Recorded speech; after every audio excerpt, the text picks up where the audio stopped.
इसीलिए कबीर साहब कहा करते थे, बड़ा हुआ तो क्या हुआ, जैसे पेड़ खजूर, पंछी को छाया नहीं फल लागे।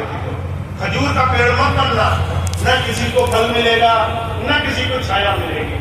अगर बनना तो वट वृक्ष बनना, जिससे किसी को छाया भी मिले, किसी के जीवन को आराम भी मिले। तो जो कहा करते थे, विनम्रता वो गुण है जो गुरु हमें सिखा देना चाहता है। अब आप ये मत सोचना कि विनम्रता का मतलब है कि कोई आपको जबरदस्ती कष्ट दे तो आपको वो कष्ट सहने हैं। आपको दुनिया की मार नहीं सहनी। मैं ये नहीं कह रहा कि लोग आपको प्रताड़ित करने आए, कष्ट देने आए, दुख देने आए तो आप जाकर के कष्ट सहने लग जाए। और आप अगर कुछ सीखना चाहते हो तो आपको विनम्र होना पड़ेगा। अगर कुछ पाना चाहते हो इस जीवन में तो आपको लेने के लिए थोड़ा सा प्राप्त करने की पात्रता लानी पड़ेगी। तो इस पात्रता से हमारे जीवन में परिवर्तन आता है। सिर्फ नाम लेने से परिवर्तन नहीं आता, सिर्फ गुरु जी को सुन लेने से परिवर्तन नहीं आता। सुनने के बाद अगर कोई बात अच्छी लगी तो उस बात को जीवन में उतार लेने से परिवर्तन आता है। तो आज के इस कलयुग में चारों तरफ जहां लोग लेन देन में विश्वास रखते हैं, जहां लोग एक दूसरे का फैसला करने में विश्वास रखते हैं, जहां लोग बुरे के साथ बुरा और जो बुरा नहीं है उसके साथ और बुरा हो जाने में विश्वास रखते हैं, जहां लोगों को शांति नहीं मिल रही क्योंकि लोग एक दूसरे से होड़ लगाकर बैठे हैं। आपको जीवन में शांति तब मिल जाएगी जब आप दूसरों से प्रतिस्पर्धा करना बंद कर दोगे और अपने जीवन को सुधारना शुरू कर दोगे। तो जो कहा करते थे, शुरुआत कहां से करो, अपने जीवन में हर चीज पर प्रतिक्रिया करना बंद कर दो, हर चीज में उलझना बंद कर दो। थोड़ा सा अपने आप को पीछे खींच लो। अगर एक कदम पीछे खींच लिया तो तुम्हें वो सब मिलेगा जो दुनिया में कोई नहीं प्राप्त कर पा रहा है। और इसके लिए स्वामी जी 3 आयाम बताया करते थे।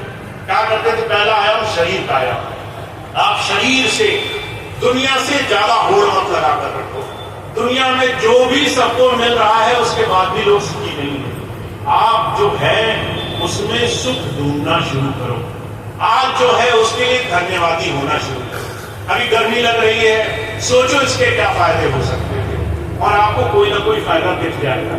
और उस धन्यवाद के पात्र बनकर के जीवन में मन को कृतज्ञता से, थैंकफुलनेस से जीवन को भरना शुरू करो। फिर मन का आया कि मन से दूसरों से बहुत ज्यादा अपने आप को प्रतिस्पर्धा में मत लगाओ। ये मत सोचो लोग तुम्हें क्या कह गए, सोचो तुम लोगों से क्या सीख सकते हो, कैसे लोगों की जीवन से कोई चीज तुम्हें मिल सकती है।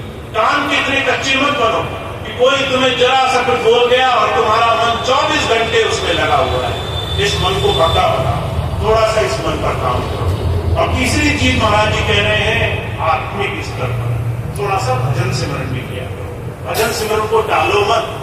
जो लोग टाल रहे हैं वो आखिरी समय रो रो करके गुजारते हैं। इस भजन सिमरन को हर रोज का हिसाब कर दिया करो।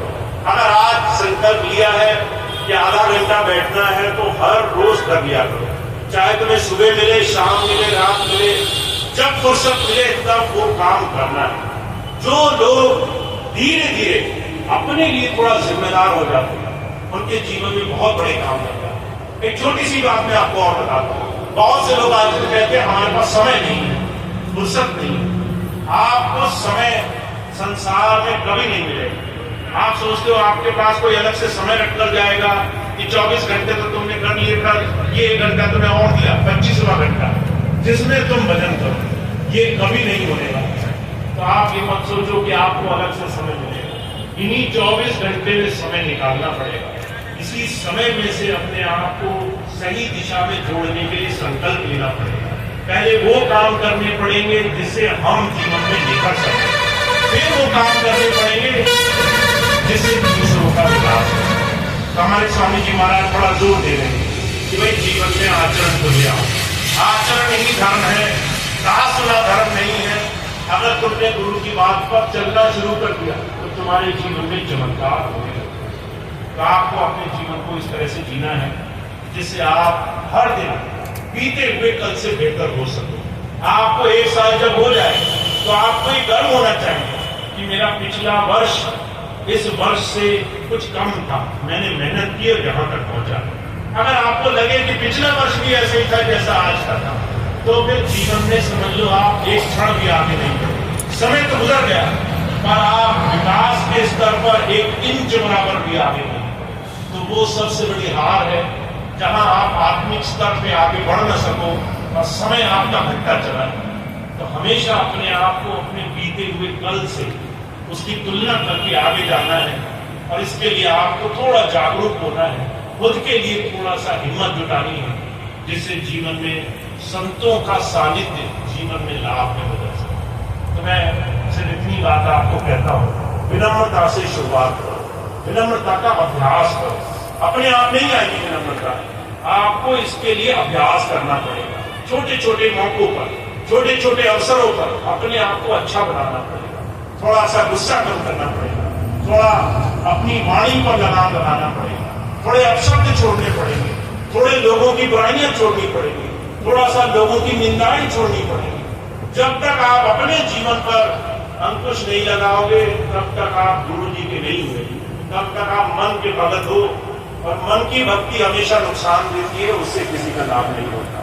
तो थोड़ा सा इस पर संयम रखें, इस पर जीवन में आचरण करें, ताकि आपको इसका लाभ मिले। तो आप सब लोग बहुत भाग्यशाली हैं, इसका लाभ उठाएं और ज्यादा से ज्यादा जीवन को धन्य बनाएं। इतनी बात कहकर मैं अपनी बात समाप्त करता हूं।